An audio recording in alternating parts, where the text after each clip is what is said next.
Hello, my friends. And welcome to Boles.tv. I don't know if I can speak in this voice for 2 hours, but I will try.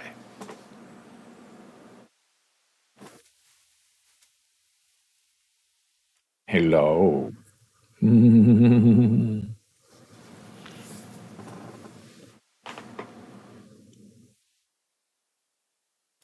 I didn't know if I wanted the earrings, the ghost earrings. They're very scary, and I love them. And maybe it's too much, I don't know. But welcome to Boles TV. This is BOLES.television. Coming to you live and in concert, not from the Omaha Civic Auditorium, but from right here on Boles.tv.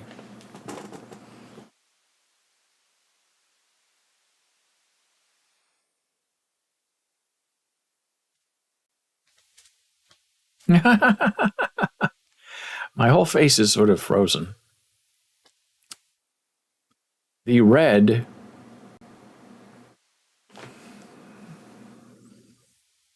sort of drying.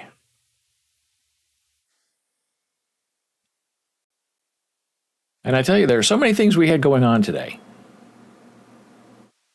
And we have a lot to get to here on Boles.tv. But sometimes you feel there's just a weird thing going on. A little curse, if you will. I am not immune to a curse. But first, just very briefly, as I was getting ready to do the show, I thought, well, hey, getting ready for the show today reminded me of Dr. Sanguinary. Now, Dr. Sanguinary is a very interesting guy. He was on the Omaha television station, hosting Creature Feature, I believe, every Saturday evening on Channel 3 in Omaha. And you can tell he's very scary, and I sort of feel a little bit like Dr. Sanguinary. Now, this is back in the 70s. Dr. Sanguinary's Creature Feature debuted in Omaha on KMTV, Channel 3 in 1971.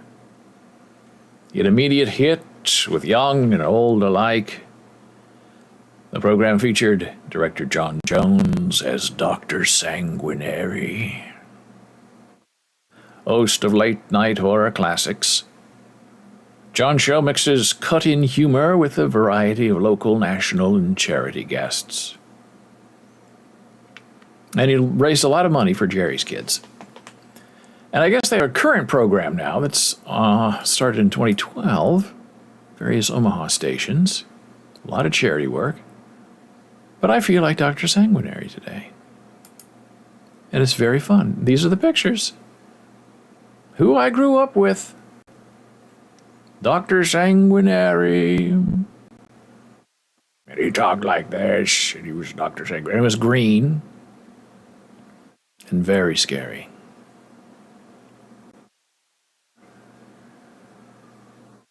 And there's another guy on MeTV who's hosts a horror show, sort of similar to Dr. Sanguinary, but in my heart of hearts, it will always be Dr. Sanguinary.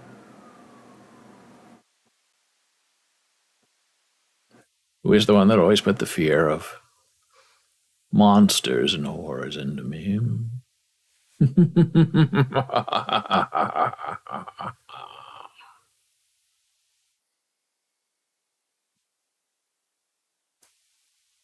So on Friday,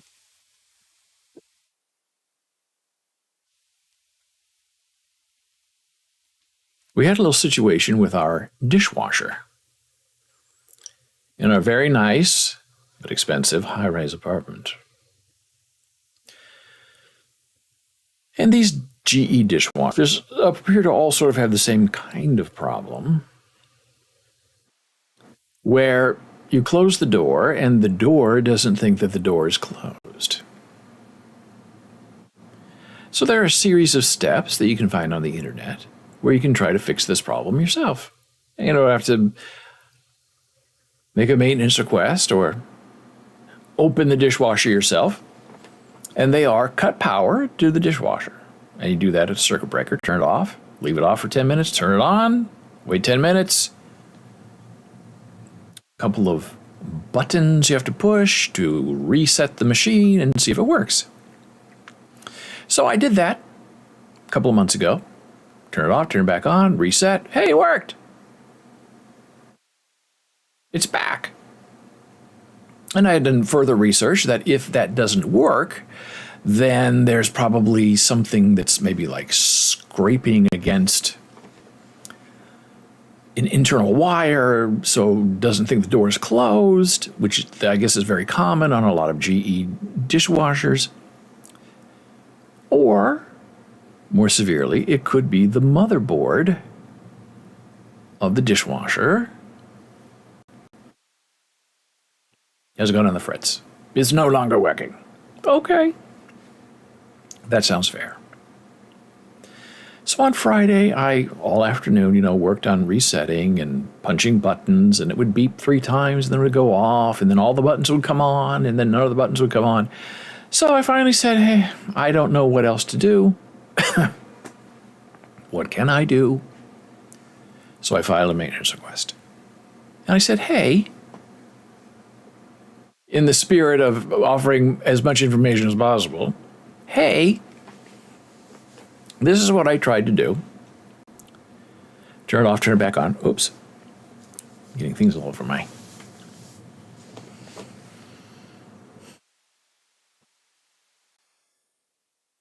This is the problem with putting red stuff on your face. It tends to stain your fingers.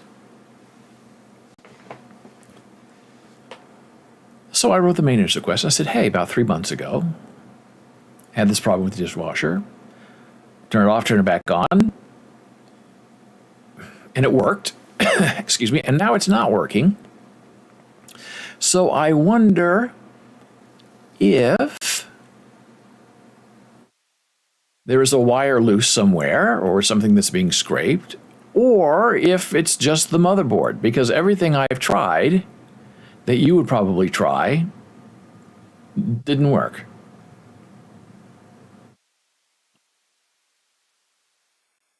And we filed that Friday afternoon, and this morning, 1, 2, 3 days later, we get a knock on the door while I'm in the shower preparing for this wonderful show. And on the maintenance request, you can say, person has permission to enter or does not have permission to enter. Do not enter. And so I said, do not enter, because I'm always here. I'm either working or writing or doing this live show with you, right? So I'm taking my shower, I have no clothes on, and the door starts unlocking. And I rush to the door. Luckily, I had it chained. And I opened the door and I said, what are you doing? Why are you trying to get into my apartment? Oh, I'm here to fix the dishwasher. I said, okay, but why are you using a key to come into my apartment? Oh, I'm here to fix the dishwasher. What? I had to ask him 3 times, why are you coming into my apartment? It says do not enter. Yes, it does say. It says I can enter. I said, show it to me. And he has maintenance, says do not enter. And then so I guess he was mad, so immediately he said, why are you messing with the wires on the dishwasher? And he's hot, right? And I don't even know who this guy is. He's not one of the regular maintenance guys, but maybe he is now, but I've never seen him before. And I said, I haven't touched the wires on the dishwasher. He said, you did. I said, show me the paper. He said, see, wires. I said, well, if you're reading it, you have to. And I understand he maybe doesn't speak English is his first language, okay? So I said, you sort of have to, based on how the sentence is structured, you have to take into account the word or and the word if. If and or. If it's the wires, or maybe it's the motherboard. I don't know. I'm not a technician. But from what little research I've done is if all the resets don't work, then it's something that needs to be fixed. And again, then he accused me of messing with the wires of the dishwasher. So I said, why don't you come back a little later? I was getting ready for the show. Because I don't have any clothes on right now. And he said he had 14 other places to be, and he didn't know if he'd get back to us today. And I said, that's fine. So that's where we are. That's a way to start a day, right? A guy coming at you hot, accusing you of things you did not do. And you're trying to prepare to do a fun Halloween show. And everything is a house of horrors. Everything is a terrible event. Welcome to Monday. Happy Halloween.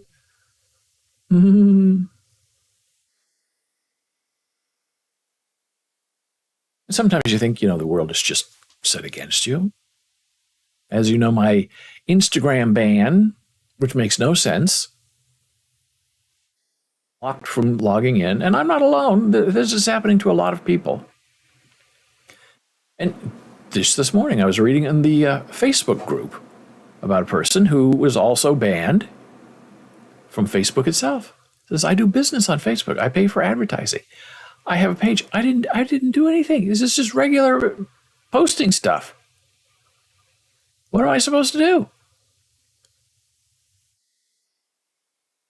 And other people said, good luck getting back on because they probably won't let you back on. And you're not even dealing with people. You're dealing with computers and algorithms who I guess see something or they text interpret something weird. And you don't know what's happening. This is my friend the spider. In case you didn't know, this is a spider's web.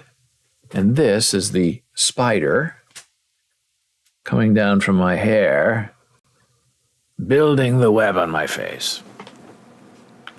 This is left over from the weekend, from the terror that is the Snow Queen. Paying tribute and honor to her today.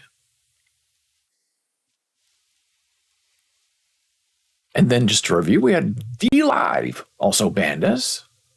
Came into our chat, said that you have a mature show, you're talking about politics, so we've tagged you as not being for everyone, which I find ridiculous because there's no cursing on this show. We're very family friendly. We talk about things going on in the world.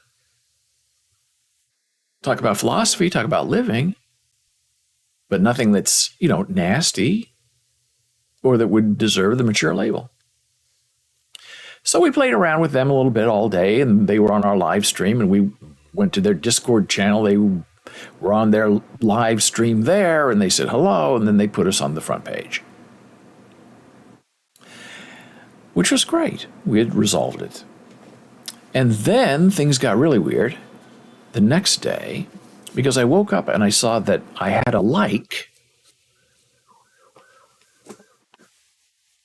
on my Twitter post about D-Live and, how the friend of your enemy becomes the enemy of your friend, something ridiculous like that, that after all of that, we were back on D-Live and on the front page.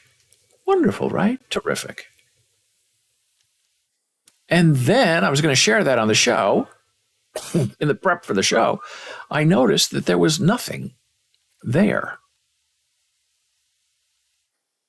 They had deleted their tweet. Interesting, right?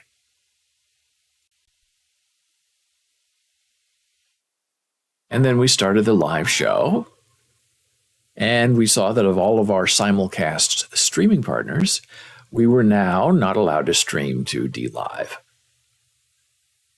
The day after, there's no such thing as a coincidence, the day after the event of them coming into our chat and publicly humiliating us.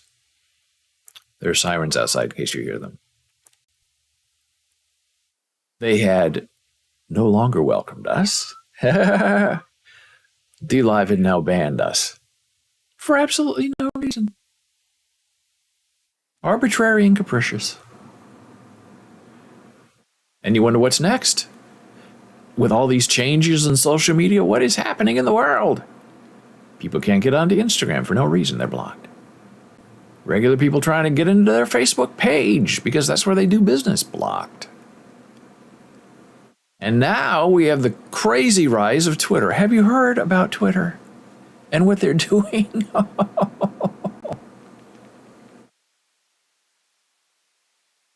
It's shockingly weird. Elon Musk took over last Friday. He's supposed to take over Friday, but he took over Thursday. He got the money early, whatever that means, paid it, took possession of Twitter Thursday. Since then, he's put his foot in his mouth about the Pelosi beating up. And then, last night, there was news that he had given his engineers until November 7 to completely revamp Twitter Blue. Now, I have been a supporter of Twitter Blue because at that time, for about $3 a month, they would let you use an NFT as your profile picture, change the colors of your really stuff that should be there anyway. Excuse me. Getting hotboxed by my neighbor. And trying to, figure out what's going on with Twitter Blue.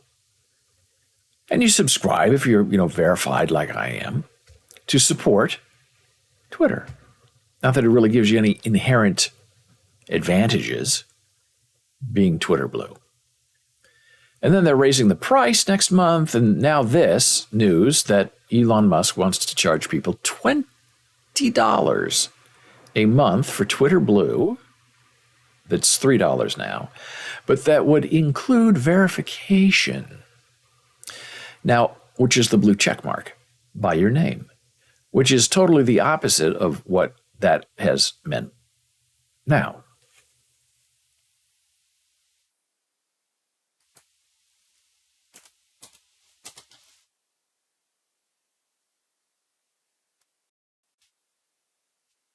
So this is a profile picture. That's actually an NFT. I have a check mark. And you can click on the image and it gives you details about the NFT. It's very neat. I like this a bit. So now they're saying $20 for Twitter Blue that includes anyone to be verified. Now, verified used to be based on reputation, on fame, on infamy, whatever. But now if everyone can become verified, which I agree should be if you're actually verifying the person, not just verifying a credit card. And then for $20 a month. And then, I guess, in order to raise money to pay off his $44 billion debt and his $1 billion of interest a year, Elon wants to charge current people who are already verified something like $5 a month to keep your verification. Some say it's the $20 a month thing. If you want to stay verified, you have to pay, which is totally the opposite of what verified has always meant in the Twitter world. Verified means you're someone we can look up on the internet and know who you are. That's pretty much what it means. But now if you're paying, people are concerned that, some weirdo can start a Twitter account, pay, and say, hey, I'm someone famous. And I'm verified. Because that's what verified means. It's that person. Now, would a person pay to remain verified? I think most people will not want to. Because if it's the $20 rate, that's what, $240 a year to keep your verified blue check mark that has always been no charge so far.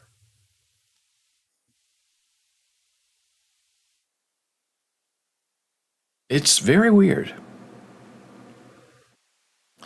So Other people, say quit your super follows. So I ended all my super follows. I'll never mention it again. I canceled this morning my subscription to Twitter Blue. People were saying last night when they cancel Twitter Blue, they get a pop up that says, "Why are you canceling?" And people are writing nasty things into the reason box. Elon Musk is a blank, blank, blank, blank, blank. This morning, a few hours later, when I canceled, there was no pop up box asking me why I was canceling. I guess they learned their lesson fast, which maybe is a good thing, or maybe not. So now it's time for our very first break of the day. I think I might lose my earrings. We'll see. So coming up,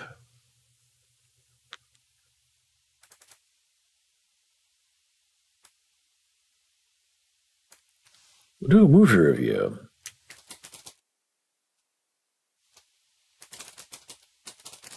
Of Black Phone.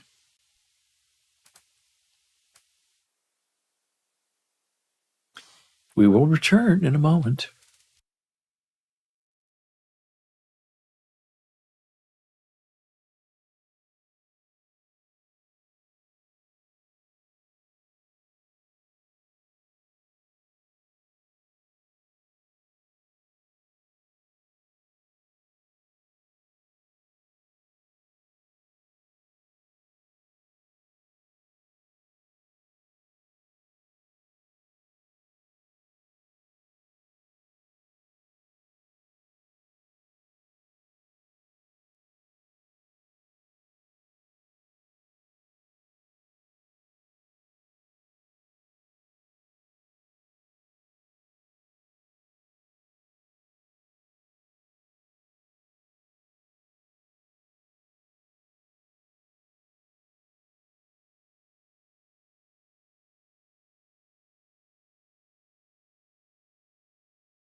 And hey, we're back here on Boles TV. It's BOLES.television. I'm David Boles, sort of. And if you haven't noticed yet, these are beautiful holiday balloons from the lovely and talented Jana Marie Sweetheart. I'll go on this side too so you can see my spider. There's my spider.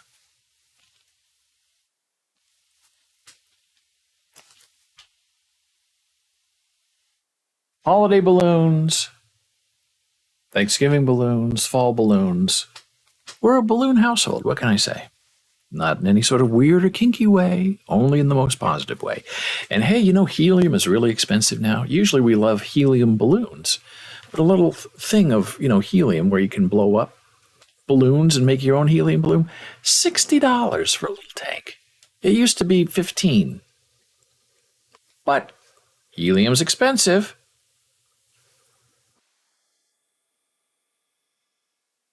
And they want you to pay for it. So I think I'm going to remove my earrings just because it's a little weird. But that's okay, it's a weird show. I might put them on later. Now look how fun these things are. They're ghosts.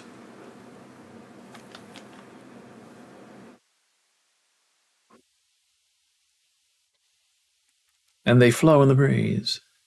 And what's very interesting is they have, not legs, but they have like movable parts. Here's one leg. Really well made, surprisingly, you know, for a drugstore find. Here are the two legs, right? And they're like foam. And what it does is it just gives the ghost a presence. So, you know, when it blows in the breeze, it's like it's a solid thing. It's not just a head. I wish I could hang them here. Just like hold them up. I guess I could do that the whole show. It's a weird show. I had all kinds of things planned today, and then I realized it was Halloween. I said, now wait a minute. That's Jana's holiday, not my holiday. But I have a live show, and you're doing a live show. Halloween, you got to do something for Halloween. So that's what I did. So for now, I put these down. They might come back later. How do I look? Beautiful? Now my ears are very plain looking. I should put something on my ears. You know, I actually did try to fit this in my ear today. See if I could make it, you know, like an earbud. Because it's sort of shaped like that, but it just wouldn't stay. It's very sort of thick, heavy plastic, so I can't like balance it on or something. There, maybe something like that. It's not going to work.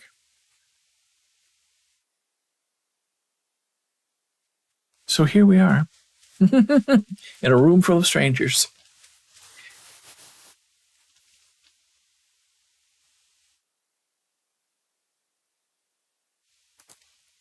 So over the weekend, we watched a very interesting movie called The Black Phone. Didn't really know what it was about. I didn't even realize this guy, the grabber, was Ethan Hawke. My Beautiful Bride, no. Oh, there it is. That's even bigger. Yeah, well, I guess there it is right there. It says Ethan Hawke. And he was terrific. The mask that the grabber wears is fabulous. Very good. Very scary. It comes in like two parts. There's an upper part and a lower part. And sometimes he puts them together. Sometimes he only wears one part. It's just really, really well done. So here's the one-sentence synopsis. After being abducted by a child killer and locked in a soundproof basement, a 13-year-old boy starts receiving calls on a disconnected phone from the killer's previous victims. Very interesting scenario. And set, interestingly enough, in the 70s, which is sort of my era. So it's ancient history to some, And for others of us,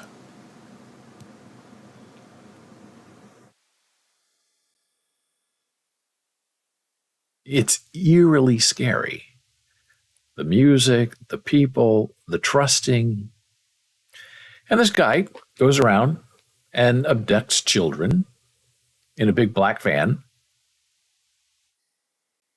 somehow using black balloons, helium balloons. Not really clear, though, what the balloons are about exactly. So we can't watch any of the videos, but all of the acting was really terrific in this. See if I can find photos.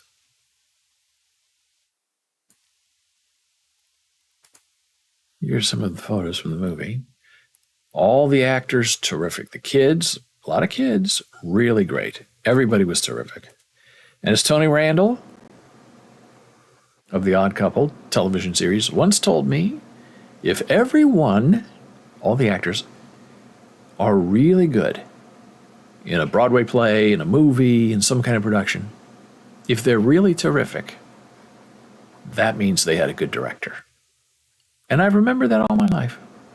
And I have tried to abide by that wonderful state of being. Something just popped up here. I'm nervous now. Oh.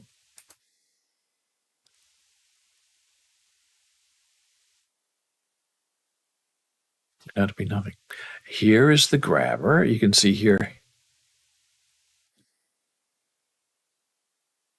Its mask is different. 2 parts. Question mark here. Very interesting. There's the black phone.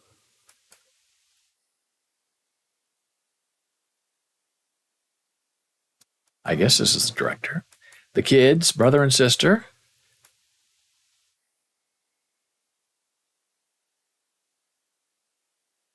The cast. There's the poster. Oh, that's a scary shot when you see in the movie. He's holding a belt. And he's waiting for the child downstairs to try to make an escape so he can hurt him. Hey, it's Donna. Oh, Spider-Man, yeah. Thank you so much, Donna. Appreciate it. Nice to see you. Have you here with us. Bop. So if this is Ethan, boy, he's in good shape. He's scary. And he's sort of waiting, and then later he waits again, and he sort of falls asleep. But that's one of the most terrifying shots in the whole movie. Because you know, with this guy, with that mask and that body and that belt, whip, you know what he's going to do to that poor child. And it's nothing good. The mask is terrifying. I love a good mask. I wish I had one. We looked for masks for me because the face painting thing is a Jan Murray thing. It's not my thing. That belongs to her, but she helped me anyway. This is part of the climax of the movie, which I'm not going to spoil for you. These are the kids who were abducted. Really, really interestingly done. And the main kid who's been abducted, this is his sister, who appears to have some kind of clairvoyant skills inherited from her mother that makes their father very upset, and he beats her for it. It's the main character, the grabber, the sister on the phone. There's the phone. There's the family. This is the abusive father. Of all the characters in the movie, this was the worst one. From a writing standpoint, from an acting standpoint, the father was a very weak character. Just, full of rage and ridiculousness and disappointment. And I know he was supposed to be a disappointing character, a sad sack alcoholic, but it was just a complete stereotype, and nobody else in the movie, including the killer, was a stereotype, except that dumb dad. Kind of ruined it for you. This is another mask he has. Has a lot of masks. And he interchanges. He moves this one out, puts in a new bottom, Takes the top off, puts in a different one on top. It's very interesting. 1978. Look out. That's my time. This is the grabber in real life with his black balloons. Watching the television, which we all did in 1978. Here you can see, as the show goes on, the lower part of the grabber's face. Interesting revelation. A lot to do with plot. This was also alarming. This is how the grabber steals his kids. Sprays some kind of aerosol. Hey, it's Jana Marie. You, Jana Marie. I appreciate your help. And he sprays some kind of medicine in their mouths that knocks them out. Really horrifying stuff. And in the 70s, it was really easy to do that. Kids were very trusting. Parents would say, go out and play. You know, when the street lights come on, come home, which was usually around sundown. Otherwise, you're on your own. Here's the view of the grabber from the point of view of the abducted child. Very scary. And as you can see, he has makeup on, but not a mask. Very interesting. Well done. Kids playing. There's the terrible father. Very disappointing all around. A lot of violence, missing kids. 4, 5, 6 kids abducted. Now, this is where it gets sort of interesting. Here he is talking to the phone to one of the dead kids. And then every once in a while, they somehow bring in the dead kid right here. This is the dead kid. And they're talking to each other. But this one, because he's on the phone, can't see the dead kid right in front of him, but we can as the audience. It's a very nice technique. It's very well done. Here we go again. That pose, that imposing pose, dissecting frogs. I remember it very well, junior high. Intro to biology. Just as they do in the movie, you have a table partner, and together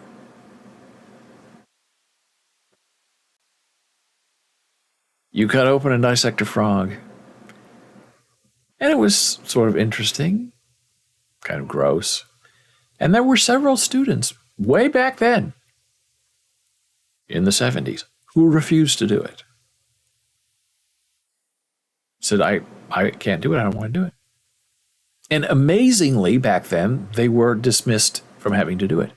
They had to, dissect a frog on a piece of paper. This frog was drawn, and then you had to just kind of dissect it yourself. Point to things, draw things in based on the textbook. It was actually a very nice way of handling someone who doesn't want to cut open a dead frog. And usually in the Midwest, if you don't want to do something like that, you're told to be quiet, sit down, shut up, do it.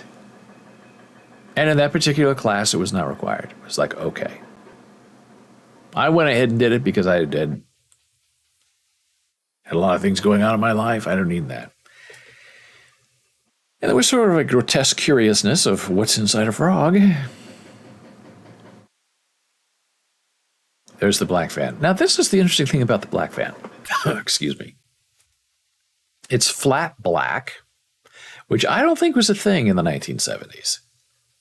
I don't think you could get a beautiful flat black like that. I think it was very shiny black. And it says abracadabra on it, so he gets kids to follow him because of his magic shows.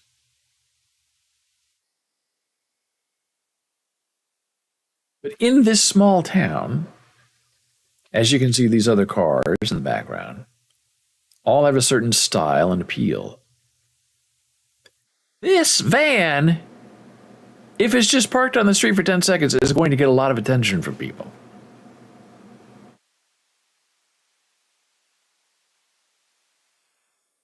Because it doesn't fit. And in the Midwest, you have to fit. If you don't fit,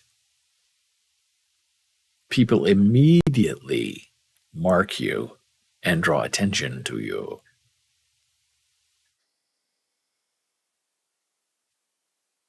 So this van by itself would raise immediate suspicion. Didn't really believe that part of the movie. And here is the grabber with his black van. And they're all on the lookout. The whole community's on the lookout for a black van. And this guy uses the black van a lot. And nobody sees the black van. You can't miss this black van. And he drops his groceries and says, oh, I dropped my groceries. Will you help me pick them up? And I'll show you a magic trick. And that's how he gets the kid. Terrifying. And there he is, the grabber. Really terrifying.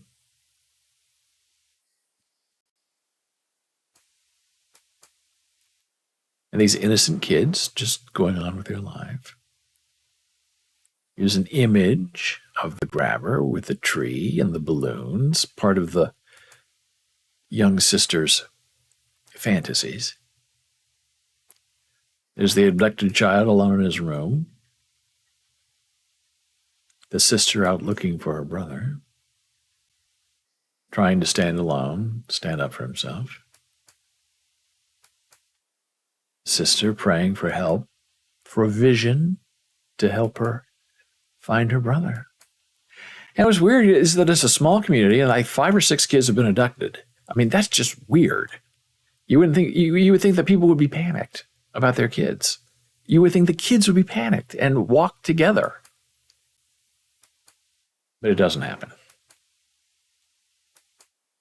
And all too easily, the abductions keep happening and happening. Like a week, 1 week after another week. They just keep going on. This is a better shot of the grabber near the end of the movie. He's all very dark, very dressed up, full of masks, hats, coats. And then slowly as the movie goes on, things get lighter in color around him. His clothes become lighter in color and he loses more of his mask. And at the very end, his mask comes off. Sometimes it smiles. Sometimes it has no mouth. That's scary stuff, man, I'm telling you. And when he talks like this, when there's no mouth, he's very muffled. And it's hard to understand him. And that's kind of where you say, hey, I'm glad we have closed captions. Because otherwise I wouldn't understand what he's saying. Here's the open mouth grinning face. Again, he's talking to a dead kid who just happens to be standing right next to him. And we hear the whole conversation. It's very, very effective. And the 70s play a big role in this movie. Movie references, music references, video game references. Hey, there he is. That's our star. He's all grown up. That's what you do with these kid actors. You get them into a movie, and they're fantastic, and then it comes out a year later, and they're twice as big and twice as handsome.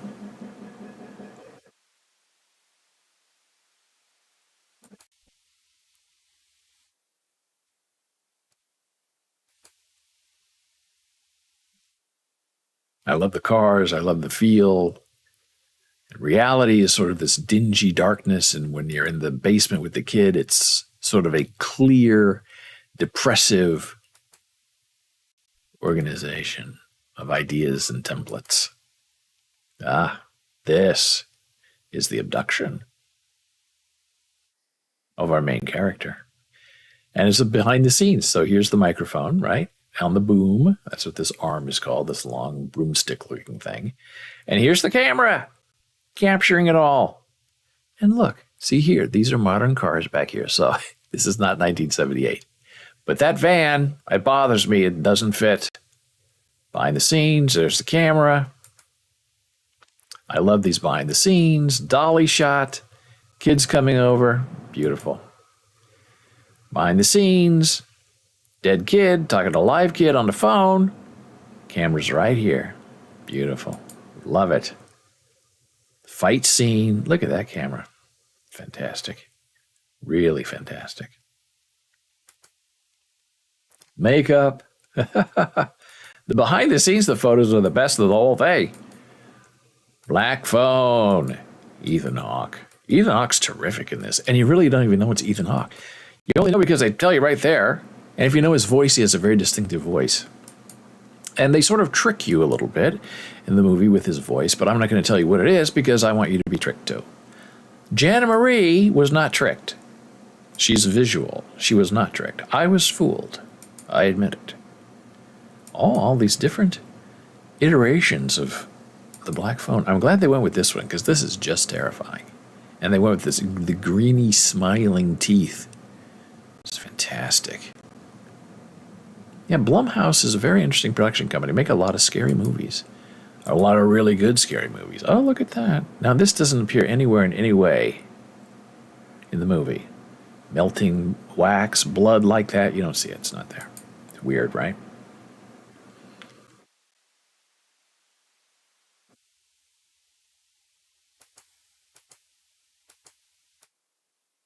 Mm.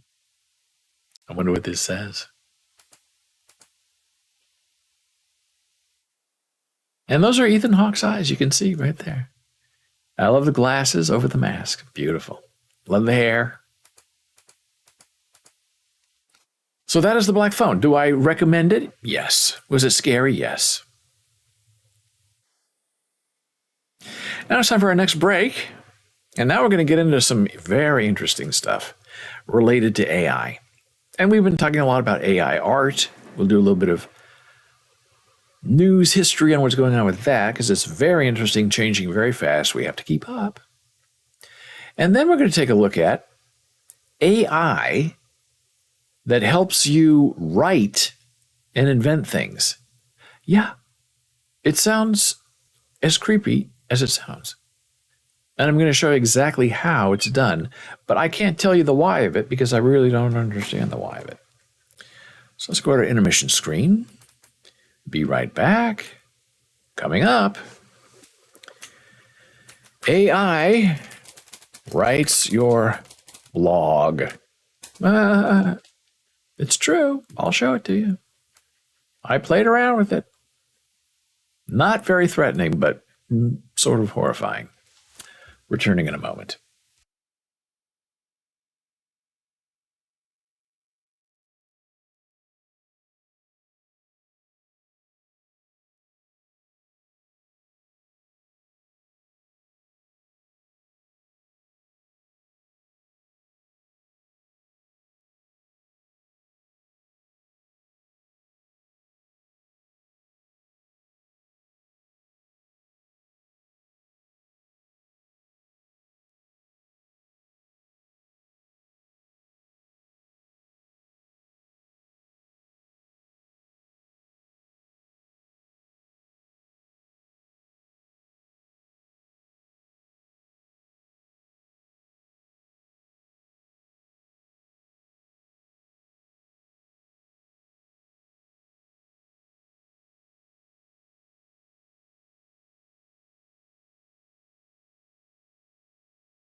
Hey, we're back here on Boles.tv. It's BOLES on television. It's Boles TV, Monday through Friday, and Saturday, high noon Eastern. I'm here with you on weekdays, and the Jana Marie Sweetheart is with you on weekends. And if you haven't checked out her shows from the weekends, wow, talk about makeup. This is nothing. Hers, fabulous. But everything is imitative, right? Art imitates life. Art imitates art. There's no original ideas out there. And artists will disagree with you. Now, somebody asked me, what is that bloody wound on your head? It's not a bloody wound, it's a spider. It's a bloody spider that's coming out of my forehead and building its spider web. I don't know. With my supposed to be a spider web hair. Hello. So today was going to be a big serious show with all these important things to talk about, like saying goodbye and getting banned and all of that. And not saying goodbye to this show, but just general life is about saying goodbye. But we'll save that for another time because I'm not having that conversation with this face. But I will have a conversation about AI with you. Artificial intelligence. It's everywhere. It's coming for you, whether you like it or not. It's going mainstream, whether you like it or not. And it's a very difficult thing to accept and comprehend because in some ways it just is debilitatingly difficult. So let's just begin with checking some of the headlines from the news. There are great pictures, graphic designers who will work on GPT-3. It's great. It's easy to cheat on class papers, but that won't change my life. So GPT-3 is a interesting engine from OpenAI, the creators of DALL-E, that lets people use their computer to get machine results. Like you type in a text question and you get an answer back. Okay, that's pretty much what it is. Here are the websites for GPT-3. I will share it with you in our Discord server. Hey, what's your Discord server? Hey, I'll give it to you right now. And I'm telling you, with Instagram cutting us off and Facebook maybe cutting us off and Twitter going down in the dumps, I think the place that we're going to have the most interesting conversation is going to be on our Discord server. That's my feeling and my prediction, which is what we've been preparing for a very long time. So GPT-3 models can understand and generate natural language. We offer 4 main models with different levels of power suitable for different tasks. Da Vinci is the most capable model, and Ada is the fastest. So see, fast doesn't necessarily mean better. Now, what does all of that mean? Well, it's hard to explain, so they give you some examples. Q&A, answer questions based on existing knowledge. Grammar correction, correct sentences with standard English. Summarize for a second grader, translates difficult text into simpler concepts. Now, we'll click on this one. Summarize for a second grader. Okay, so this is explaining how all of this works. And then you click Open in Playground, which is the real key, because this is where all the fun happens, where you can mess around with it. Summarize this for a second grade student.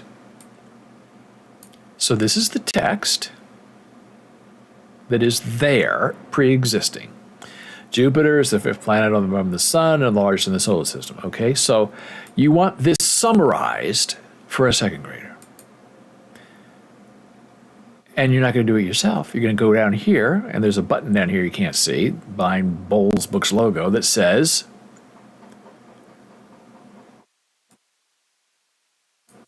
Submit. So I click on the Submit button, and this is the AI at work. This is the answer. Jupiter is a giant planet that is 5th from the sun in our solar system. It is much bigger than any of the other planets in our solar system, and is very bright when you see it in the night sky. People have known about Jupiter for a very long time and named it after the Roman god Jupiter. Terrifying, right? Who needs a teacher? Who needs a writer? If you can just copy and paste text from, say, a technical resource, plug it into your AI generating machine, and say, summarize this for me. I have a test tomorrow. Oh, okay.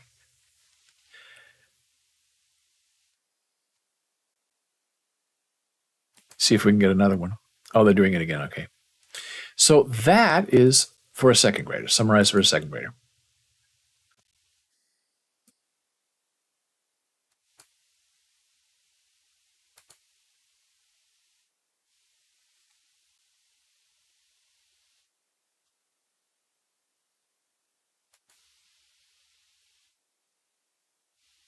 So this is where it gets really interesting. This site called Marmoth, which takes that idea that we just saw of generating ideas and commercializing it. You can join Marmoth for $19 a month. What can it do for me? I'm about to show you.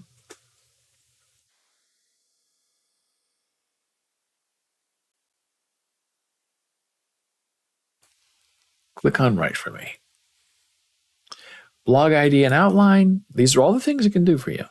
Make a Facebook ad, a call to action, a cold email, keywords, product name, cover letter for you. Write a cover letter.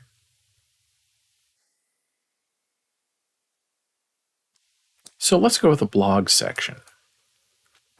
Topic: what is the role of AI in the future of copywriting? So let's create our topic. We'll ask,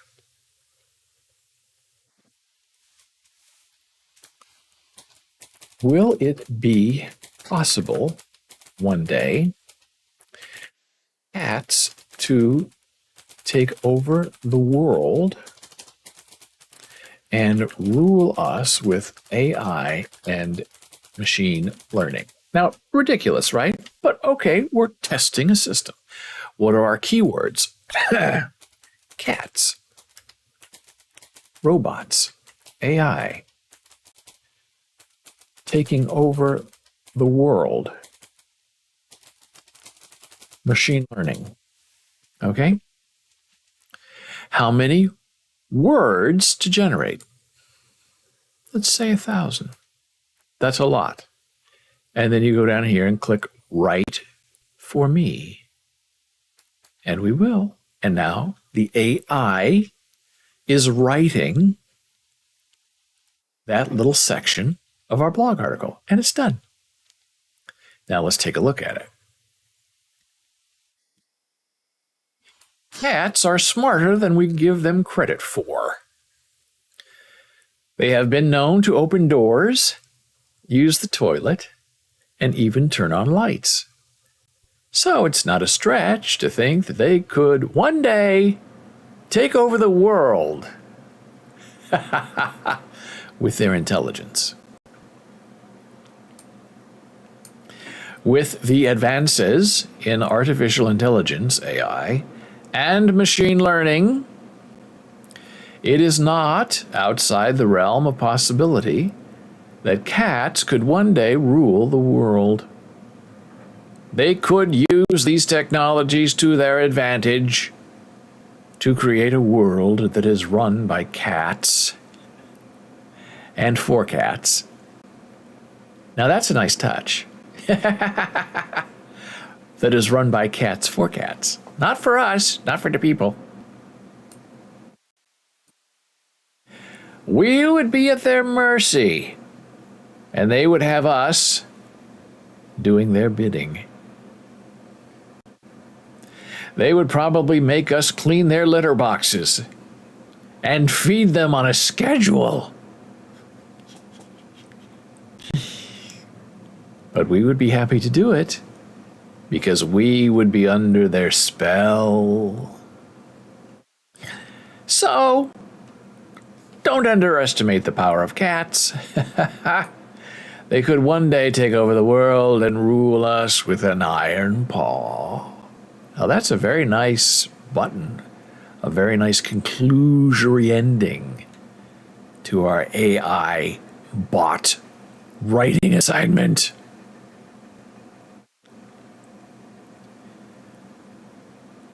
Let's look what else we can do.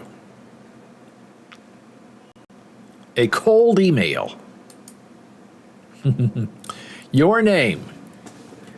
Let's say Boles TV. Recipient's name. Oh, okay, here we go. Instagram. Company name. We rule the internet. The reason for the appeal. You have banned our Boles Books account on Instagram for no reason whatsoever. Please explain. Okay, here we go. How many words do we want? It seems to default to 300, but we'll try for 1,000. Write for me. Now it's writing. What would it say? Where will the wheel spin? Nobody knows. Okay, here's our AI letter that we might send. Hey, Instagram. My name is Boles TV, and I run the account Boles Books on your platform. I was recently banned for no reason whatsoever, and I'm extremely confused and disappointed. Well, it's right so far, by golly. Can you please explain why my account was banned and what I can do to get it reinstated? Question mark. I have a lot of followers. Now, that's not true. I only have like 400. I have a lot of followers who love my content. That is true. And I would hate for them to miss out on what I have to offer because of this ban. I would appreciate any help you can give me. Thanks. Boles.television. Boles.tv. Effective, ineffective. Pretty good. Would I pay $19 a month for that? No. Let's keep looking. We've only just begun. Oh, let's see if we can come up with a product name. Product description.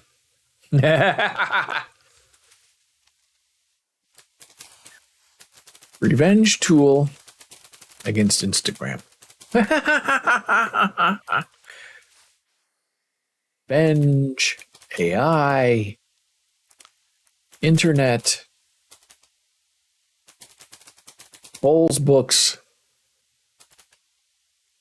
false accusation, banned. Maximum number of words to generate, 1,000. We're not getting 1,000, but maybe we're being not very sophisticated. Now it's writing for us. Okay. Can you see this down the very bottom? I'll read it to you. Product names they've come up with. Insta Revenge. Insta Band. Insta AI. Insta Internet. Insta False Accusation. Now that was a little too easy. So product description. Let's go with cats. Cats become monsters. Of course, every cat is a monster, but we don't have to tell them that. Cats, monsters, food. Product name. What would it be? Write for me. Oh, it's already done. Product names, if you can see it down at the very bottom. Cat's paw. Cataclysm. Pretty good. Catastrophe. Keep going. Boles TV. Simulcast. Keywords, internet, cats, Jana, Daver, spiders. Ah. Come up with our product description. Here they are. Product names: Boles TV, Internet TV, Cat TV, Jana TV, Dave TV, Spider TV. That was a big failure. Now, what else is here? Facebook ad product.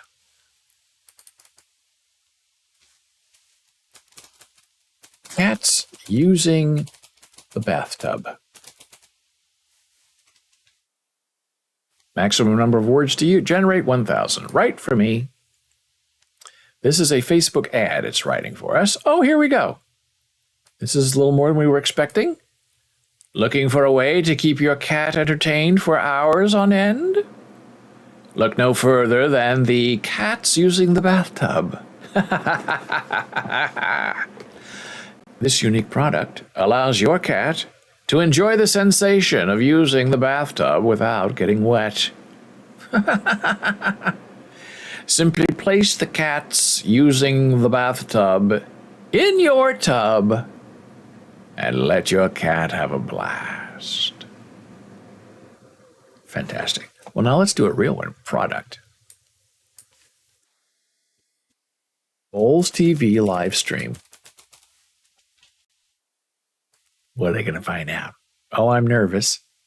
It's writing it. Oh, here we go. This is our Facebook ad. Too bad they don't do an Instagram ad. Looking for a new way to watch your favorite shows? Check out Boles.tv, the best live stream service around. With Boles TV, you can watch your favorite shows whenever you want, without having to worry about commercials or pesky DVR recordings. Plus, our service is totally affordable, so you can keep your entertainment budget in check. So what are you waiting for? Sign up today and start watching your favorite shows the way you want. Well, that's not what we do here, but I appreciate the effort. Excuse me. Now we did a blog section. Let's go to a blog idea. Blog idea is an outline. Okay.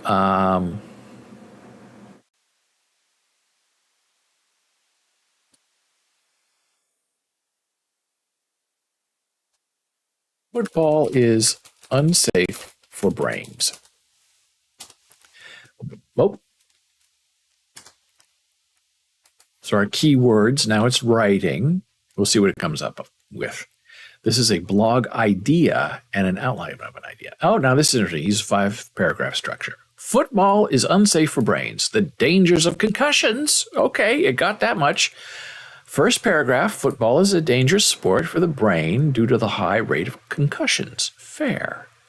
Number 2, concussions can lead to long-term brain damage, including chronic traumatic encephalopathy, CTE. 3, CTE can cause a variety of symptoms, including memory loss, depression, and dementia. Wonderful.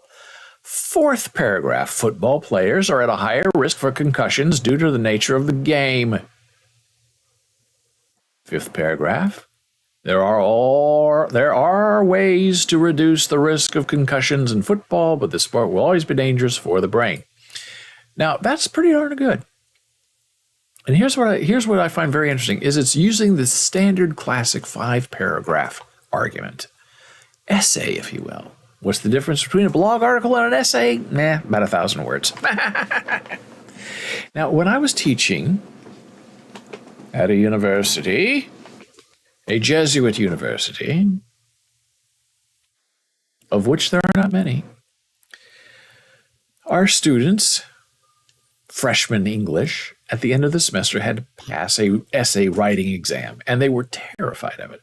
A lot of them did not have English as their first language, And if you did not score a certain amount of points above a standard deviation, you failed the course and you could not move on with your academic life. I didn't like it. I didn't think it was effective.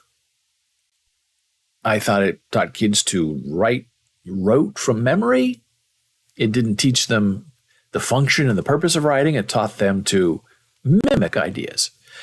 So what I would do with my students is say, look, this is how you outline an essay. And what they would do, you'd have a blue book. They'd have, 300 kids in an auditorium. And they'd all be sitting there terrified, even the super duper confident ones, smart ones, terrified that their whole semester was riding on this one little exam. And the teachers who graded them really loved to fail students. It was weird.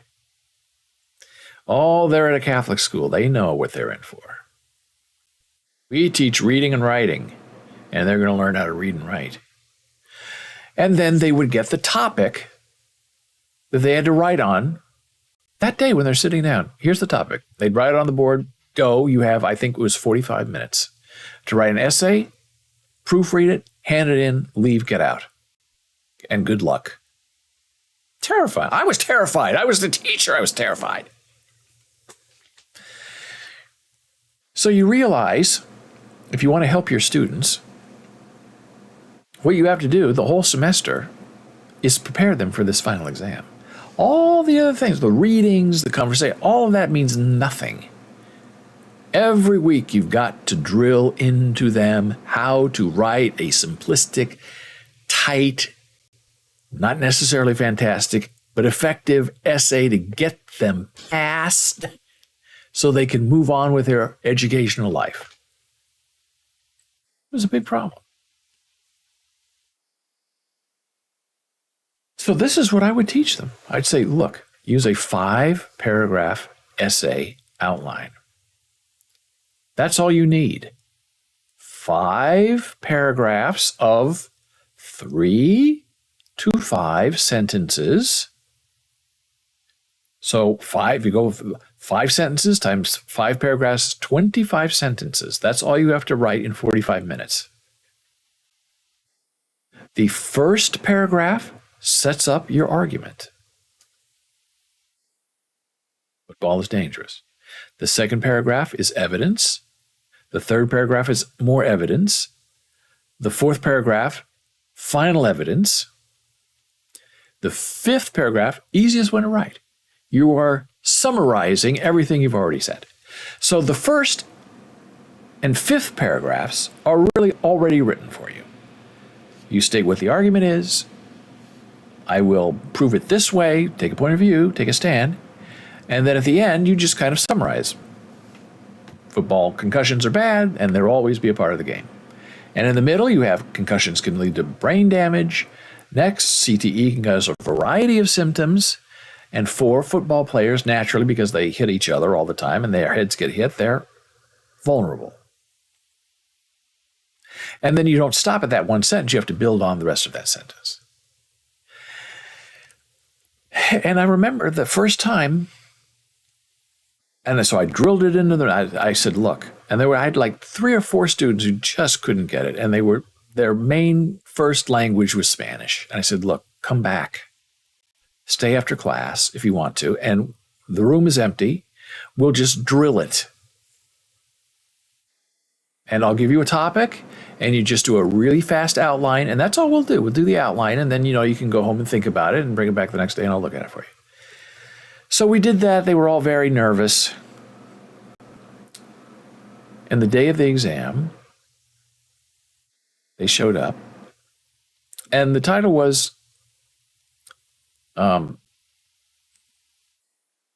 Defend or Support the idea that there is enough parking on campus for students. Now, this was infamous because this was a urban core, surrounded by regular homes. There was no place to park your car, and students could not find a parking place. Outraged about it. You couldn't buy a parking space, so you had to, park sometimes 3, 4, 5, 10 blocks away.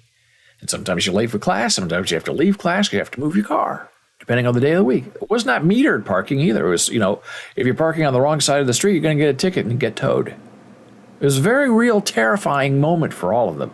And in some ways, it was terrific because they knew what side of the argument they were on. There's not enough student parking. So I was very confident. My students looked at me. I gave them thumbs up. I said, you got this one because you know how you feel. There's not enough parking. I'm late for class. It makes me nervous. It might be free, but the heart-rending that it does while I'm worrying in class about if I'm going to make it to my next appointment because I have to race to my car. Problem. In conclusion, we need more campus student parking. I knew they could do it. I was writing it in my own head. And I don't want to say miraculously, but miraculously, all of my students passed. Which I was told later never happens. There's always one or two that get nervous or that bomb or that just can't do it and they fail and they have to go through it all over again. And when you go through it all over again, the next semester, at the end of the semester, you have to once again sit down and write an essay like this. And I said, look, a 5-paragraph essay is the way to go. Introduction, conclusion, in between the sandwich, you have 3 things that you're defending that support your argument. And they did it. They worked it out. And I was so proud of them for overcoming their terror because I was just as scared as they were. It's time for our next break. Oh my, what's coming up next? Oh, more fun with AI? Okay, I'm all for that. We'll see what happens next.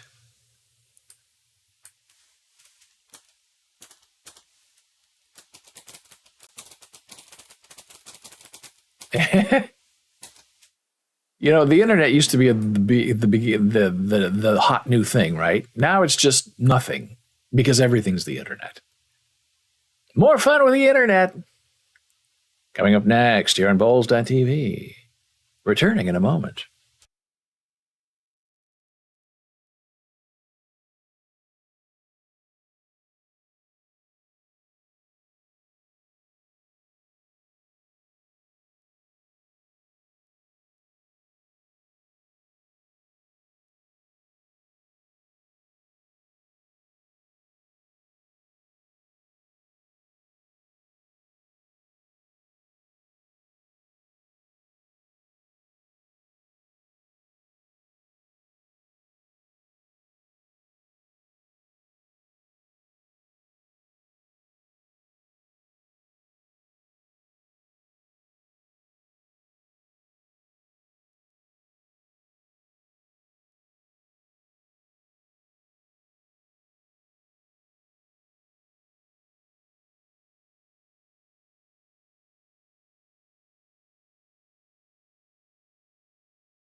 And hey, we're back here on Boles.tv. It's BOLES on television. What a day it's been. What a rare mood I'm in. Why, it's almost like being in love. To quote the famous song. Oh my. So many things planned. Didn't get to half of it. But hey, that's normal. Hello. This is not chest hair. This is a spider web that has fallen from my face. I should have tried to embed it in my hair somehow, but it didn't seem to work. More snow, I think. It reads snow and not spider web. But maybe I should have made it a little thinner. Oh, maybe this could read spider web. And then plant it on and stick it to my face somehow. Oh, and then this is the web of the spider. I was going to show you some articles about AI, but instead I'm going to show you some animal pictures and show you some of my pictures. Meh. Will this stick? Probably not. And if it does stick, is it too distracting? Does it look like a spider web? Not really. Maybe make it thinner, right? It's almost there. Oh, what a day. I hate it when people wrongly accuse me of things. Now, look, I do a lot of things wrong, believe me. You can ask my beautiful wife, Janice Sweetheart. But if I don't do something wrong, I don't like being blamed for it. I'm very happy to take responsibility for my own actions. If I do something wrong, I'll take the hit. But when people just falsely accuse you of things, I guess just to, see you sweat or to hurt your feelings, well, that I don't like very much. Well, this is getting maybe a little interesting. I don't know. Just don't type. Can you see out of your eyes, sir? No, I cannot. Now can you see, sir? No, not really. It looks like Santa's beard.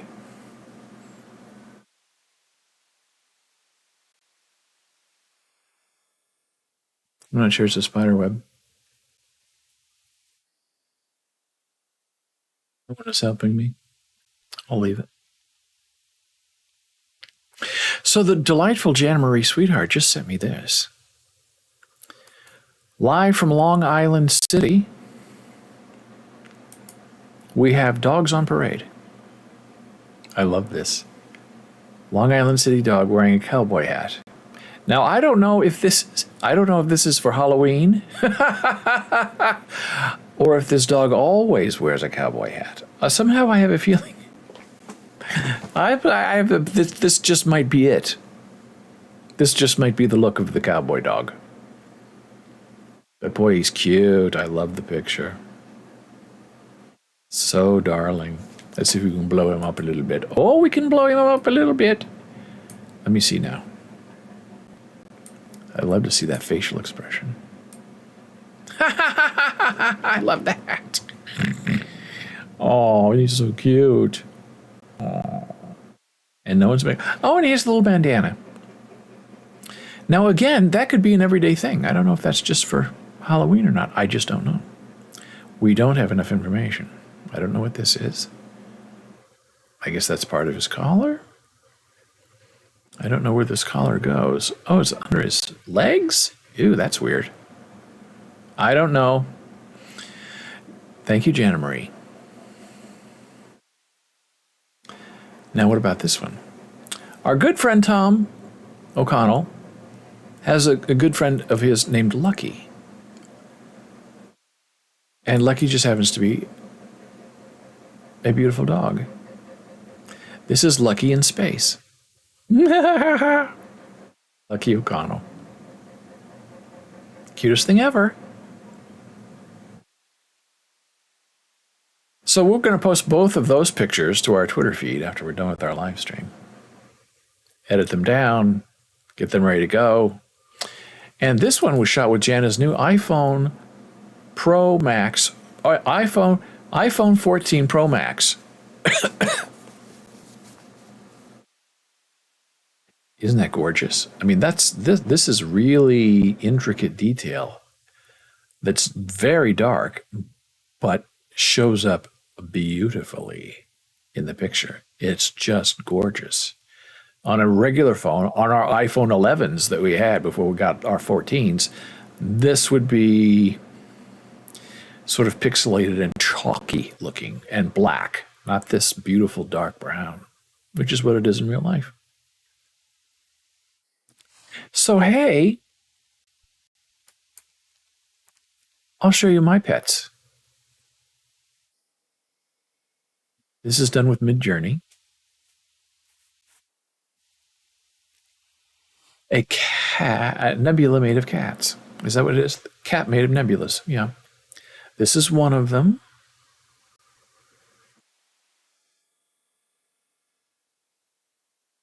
Here's another one. Another. Yeah. And another. Don't mess with cats, I'm telling you. They're everywhere. Halloween cats as nebulas. Beautiful. Keep coming with the cats.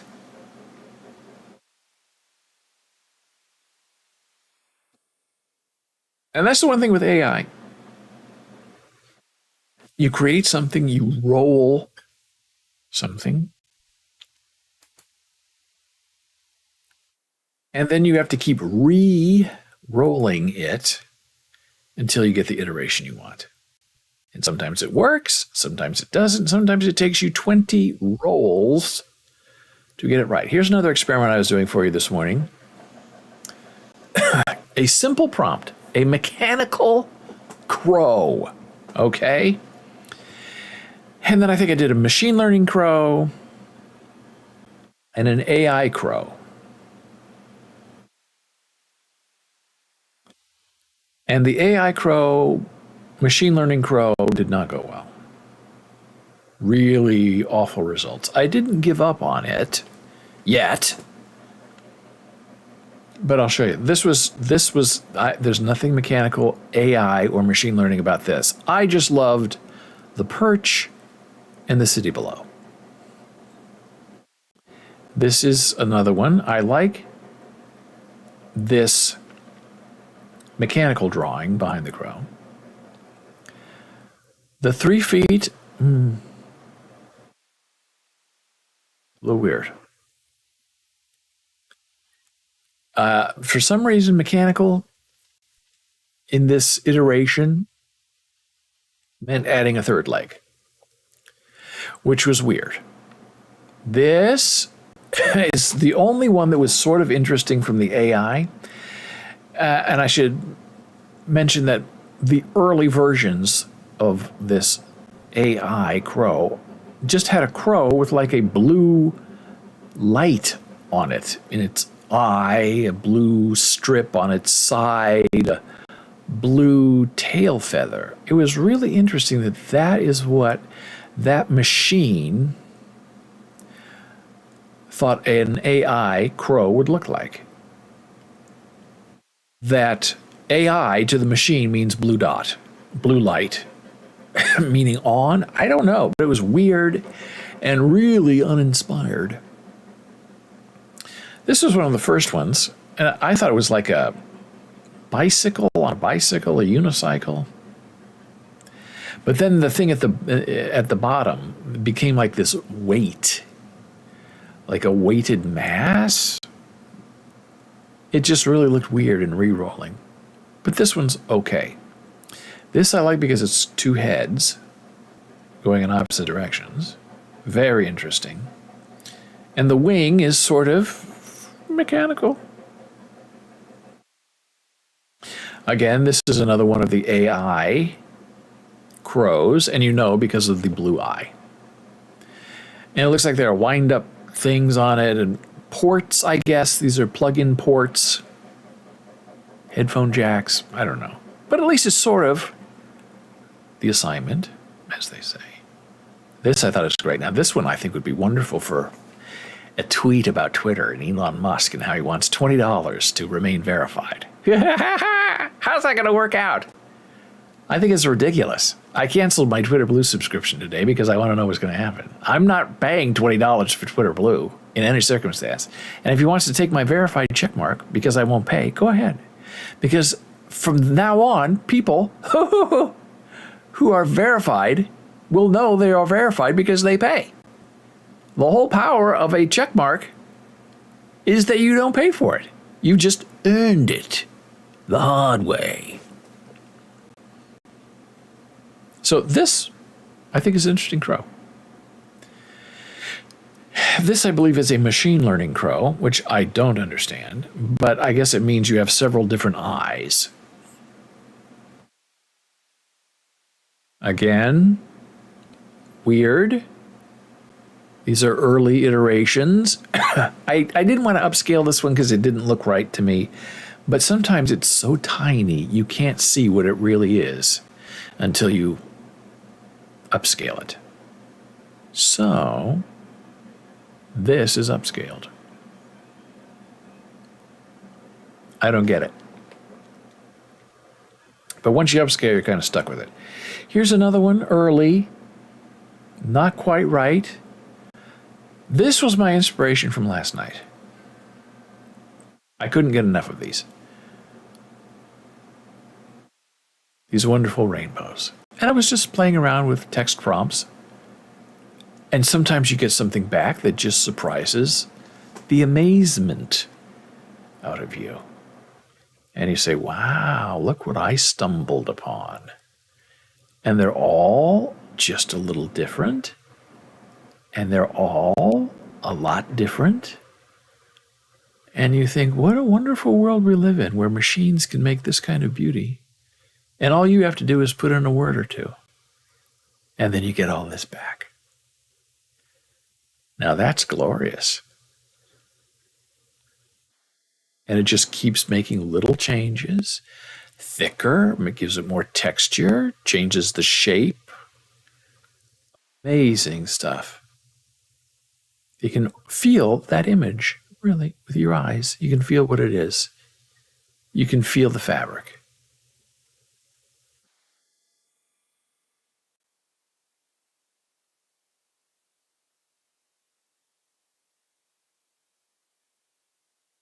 Dancing in the moonlight.